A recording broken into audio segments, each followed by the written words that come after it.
नमस्कार दोस्तों, civil education IAS academy की इस वीडियो में आप सभी दोस्तों का हार्दिक रूप से स्वागत है। आज हम बात करेंगे सूफी आंदोलन के बारे में। तो वहादत उल वजूद अथवा ईश्वर की एकता के सिद्धांत का प्रतिपादन जो है वो इब्नुल अरबी ने किया था।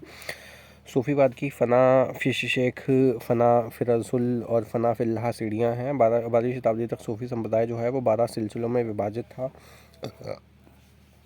आईन अकबरी में अबुल फजल ने 14 सूफी सिलसिलों का उल्लेख किया है। जो लोग सूफी संतों से शिक्षा ग्रहण करते थे उन्हें मुरीद कहा जाता था तथा गुरु को पीर। सूफी के निवास को खानकाह या मठ कहा जाता था। भारत में चिश्ती सिलसिला के प्रवर्तक जो है वो ख्वाजा मोइनुद्दीन चिश्ती थे 1190 ईस्वी में। मोइनुद्दीन चिश्ती जो है वो अंततः अजमेर में बस गए थे और राजस्थान के अजमेर शरीफ सबसे प्रमुख सूफी पूजक रहे हैं। यहाँ पर चिश्ती सिलसिला के संस्थापक ख्वाजा मोइनुद्दीन चिश्ती की दरगाह है। फरीदुद्दीन गंज शंकर ने पंजाब तथा हरियाणा को अपना प्रचार क्षेत्र बनाया है। निज़ामुद्दीन औलिया बाबा फरीद के शिष्य थे। महबूब इलाही निज़ामुद्दीन औलिया को कहा जाता था। सूफी संतों के केंद्र विभिन्न खानकाह थे। इसके केंद्र बिंदु पीर थे। पीरों को अलौकिक शक्ति का प्रतीक माना जाता था। ऐसा माना जाता था कि पीर खुदा के निकट रहने से सब कुछ सहजता से प्राप्त कर सकते हैं, इसलिए बड़ी संख्या में मुरीद खानकाहों में उपस्थित होते थे। सूफी परंपरा में पीर का अर्थ है गुरु तथा शिष्य को मुरीद कहा जाता है। पीर और मुरीद में बहुत गहरा संबंध होता है। सूफी दर्शन केवल एक ईश्वर में विश्वास करता था। अमीर खुसरो निज़ामुद्दीन औलिया के शिष्य थे। इन्हें योग सिद्ध भी कहा जाता था। निज़ामुद्दीन औलिया की दरगाह ग्यासपुर दिल्ली में है। ग्यासुद्दीन तुगलक को निज़ामुद्दीन औलिया ने कहा था कि अभी दिल्ली दूर है। चिश्ती शाखा के सबसे महान सूफी संत शेख सलीम चिश्ती हुए हैं। चिश्ती पंथ के लोग संगीत, योग और अद्वैतवाद के सिद्धांत में विश्वास करते थे। भारत में सुहरावर्दी सिलसिला के प्रवर्तक बहाउद्दीन ज़कारिया हुए हैं। सुहरावर्दी संतों का जो सिद्धांत था कि यदि हृदय निर्मल है तो धन के संचय और वितरण तथा आरामदेह जीवन बिताने में कोई दोष नहीं है। कादिरी सिलसिला की स्थापना शेख अब्दुल कादिर जिलानी ने की है। दारा शिकोह कादिरी सिलसिला से संबंधित था। मजमा उल बहरैन दारा शिकोह ने लिखा था। इसी के साथ आपका दारा शिकोह द्वारा किए गए सभी उपनिषदों का फारसी अनुवाद जो है वो सिर्रे अकबर नाम से हुआ है। भारत में नक्शबंदी सिलसिला के प्रवर्तक ख्वाजा बाकी बिल्लाह थे। औरंगज़ेब नक्शबंदी सिलसिला से संबंधित था। अहमद फ़ारूक सरहिंदी ख्वाजा बाकी बिल्लाह के शिष्य थे। शेख अहमद सरहिंदी ने बहादत उश शुहूद सिद्धांत का प्रतिपादन किया है। सूफियों में सर्वाधिक कट्टरवादी सिलसिला नक्शबंदी सिलसिला था। अकबर द्वारा प्रतिपादित दीन इलाही धर्म का खंडन शेख अहमद सरहिंदी ने किया है। शत्तारिया सिलसिला के प्रवर्तक शेख अब्दुल सत्तार थे। हुमायूं के समकालीन मोहम्मद गौस शेख अब्दुल सत्तार थे। कलंदरिया सिलसिला के प्रवर्तक सूफी संत अब्दुल अजीज़ मक्की थे।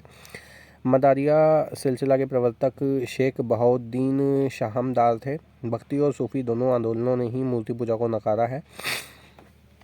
प्रमुख सूफी सिलसिलों की अगर बात की जाए तो चिश्ती सिलसिला जो है उसके संस्थापक ख्वाजा मोइनुद्दीन चिश्ती थे और इसके प्रभाव क्षेत्र में सामान्य रूप से भारतीय उपमहाद्वीप आता था। सुहरावर्दी सिलसिला जो है उसके संस्थापक हज़रत बहाउद्दीन ज़कारिया थे और इनके प्रभाव क्षेत्र में उच्च मतलब सिंध और मुल्तान का इलाका जो था वो आता था। कादिरी सिलसिला जो था उसके संस्थापक थे शेख अब्दुल कादिर जिलानी और इनका प्रभाव क्षेत्र था मुल्तान और पंजाब में। शत्तारी जो सिलसिला है आपका उसके संस्थापक थे शाह अब्दुल्लाह शत्तारी और इनका जो प्रभाव क्षेत्र था वो मध्य और पूर्वी भारत था।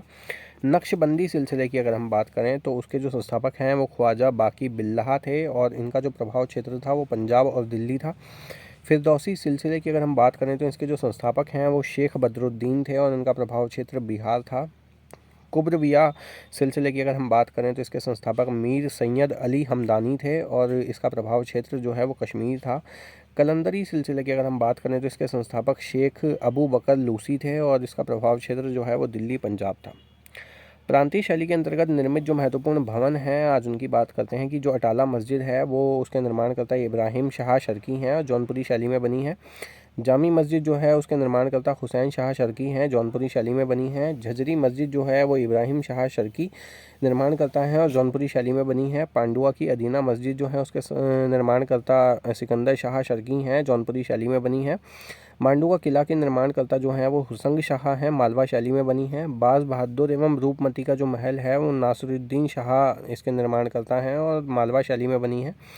हुसंग शाह का जो मकबरा है उसके निर्माण करता है महमूद प्रथम और मालवा शैली में बनी है। हिंडोला महल जो है वो हुसंग शाह इसके निर्माण करता है और मालवा शैली में बनी है। जहाज़ महल जो है उसके निर्माणकर्ता जो हैं आपके सुल्तान महमूद प्रथम हैं और मालवा शैली में बनी है। अकूब महल जो है उसके निर्माणकर्ता महमूद खिलजी प्रथम हैं और मालवा शैली में बनी है। जामा मस्जिद जो है उसके निर्माणकर्ता अहमद शाह प्रथम हैं और गुजरात शैली में बनी है। अहमद शाह का मकबरा जो है वो मोहम्मद शाह निर्माणकर्ता और गुजरात शैली में बनी है। जामा मस्जिद जो है वो श्रीनगर वाली उसके जो निर्माण करता है वो सिकंदर शाह है, जिनको बुत शिकन की एक तरीके से उपाधि दी गई है और कश्मीर शैली में ये बना है। इसी के साथ दोस्तों अपनी अगली वीडियो में हम बात करेंगे मुग़ल साम्राज्य की। धन्यवाद।